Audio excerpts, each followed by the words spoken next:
have decided at the level of the ministry to put in, on an initial stage, 2.5 billion naira to our DFIs as a pilot project for our small-scale miners transitioning into junior and ready to show proof of what they've been able to do. This, we're working with the development finance institutions to finalize modalities and ensure that they can access this money. And it's not a grant. Grants don't work in my view. But loans that are backed with low interest rate, they do a much better job of growing the sector, supporting the industry, and ensuring that we get more bang for our buck. So, Wealth Fund to develop an investment vehicle for mining, which is a huge chunk of money, relatively speaking, $500 million, that a whole range of investment funds around the world can invest in and support, particularly around junior miners who have projects that have long gestation period, but huge likelihood of success as well. So, again, because mining is not just a local Mickey Mouse business, the international investors understand it. We are also working with quite some key institutions in this regard. The London Stock Exchange Africa is one that we are working with in order to interest serious players in the mining sector in Nigeria. But to do all of this, we also need to ensure that the legal and the regulatory environment. I've talked about the geological prospectivity, I've talked about access to finance, I'm now talking about the legal and regulatory environment. Again, you cannot globalize a local mining industry if the laws and the regulation guiding mining are all over the place and not competitive and comparable with other mining jurisdictions that are successful. The Nigerian Mining and Minerals Act, by and large, is a good law. It's a 10-year-old law now. We're reviewing it currently to identify gaps that we have received as feedback from players in the industry. It stands, it can compete with any other mining law. Partly because it takes account of the errors of the past, particularly in the oil and gas sector, by ensuring that the host community has a critical role to play in mining.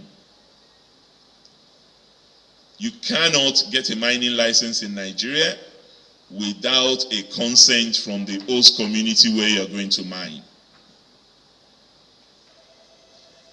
The challenge, of course, is this can be abused, particularly if the mineral that you are after straddle several communities or states, and you cannot determine precisely who the owner is, because the land could be ancestral, the land could be individually owned, and one of the things we're looking at in the review that's currently taking place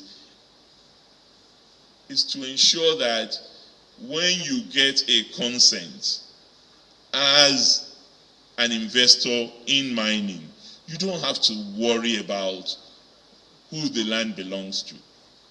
And you don't have to fight over the land. And the simple way we're going about this, well, complex, but we like to say it as simple, is that in Nigeria's law today, land ownership resides with the governor of the state, legally speaking. But the state has no role to play in this chain that I talked about. So now we're introducing a ratification clause in which the state can confirm that the person who has given you the consent for the land that you are accessing for your mineral is indeed the owner, and you cannot be challenged in the consent that you have received from that, because that would be ratified by the State Lands Bureau, Ministry of Lands and Housing, whatever they call that institution in the state, responsible for the certificate of occupancy that you all that we all get. Regulatory agency. Right now, we have all our regulatory institutions in all manner of places. You have the Mining Cadastral Office.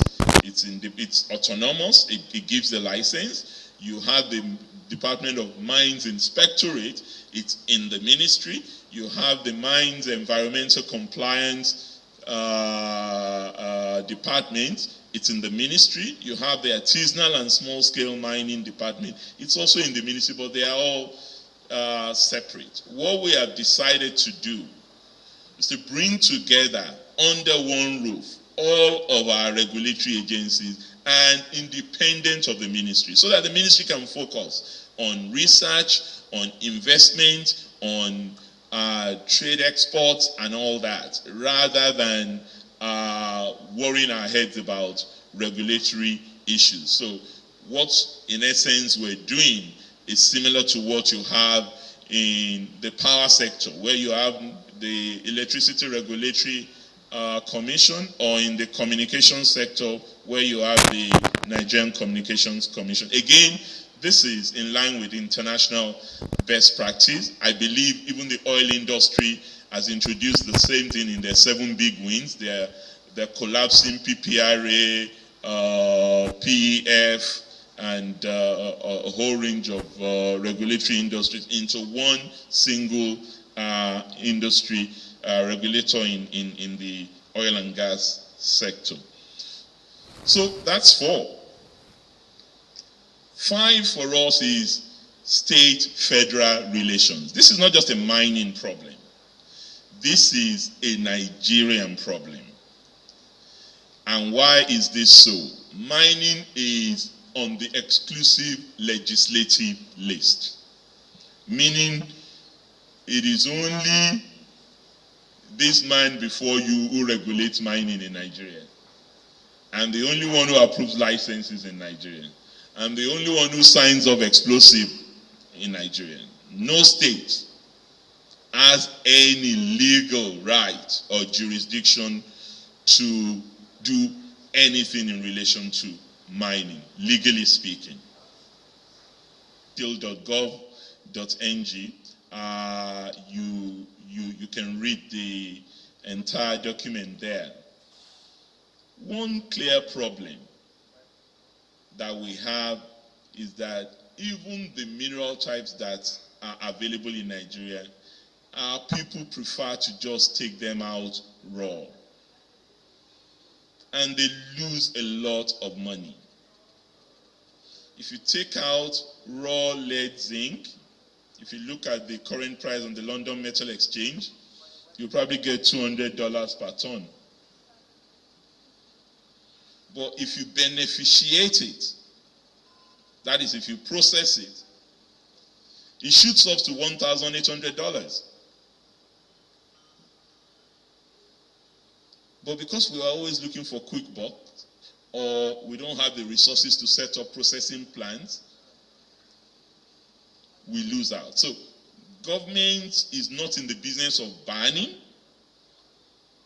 but we're in the business of discouraging raw exportation of Nigerian mineral type.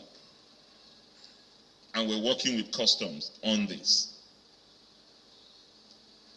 We are also encouraging many of our companies, giving them 18 months before we start coming down heavily against them. That 18 months has about 12 months left now, since we made that pronouncement. So we do not take kindly to raw exportation of our minerals, because it can be processed, beneficiated, and there are companies that are adding value now to what they produce. we need to also work with them, and we need to support those who need some lifting up to put in place beneficiating plants, processing plants, and this is a real problem, because there are many things that we have in abundance that we still import into this country. Take the bitumen we were talking about earlier.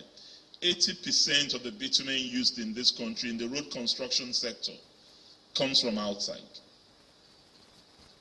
Yet our country is one of the most endowed in terms of bitumen the world over. All we need to do is set up processing plants in order to add value and then ensure that our local Julius Berger and all the companies here utilize what comes out of those local processing plants. And we've done it. We've succeeded with it in the cement sector. Government has to do its own, backing it with policy on backward integration. We did it in cement and narrowed the importation of cement only to those companies that are locally producing cement. That's how Nigeria has turned out to be a net exporter of cement products. The same country that used to import virtually every single bag of cement. They will import cement to Apapa port or all of these Calabar ports and then bag the cement there. A country that is abundant with limestone resources. So if we can do it with limestone, and cement is now something that we also do to other parts of Africa, there's no reason why we can't do it in coal.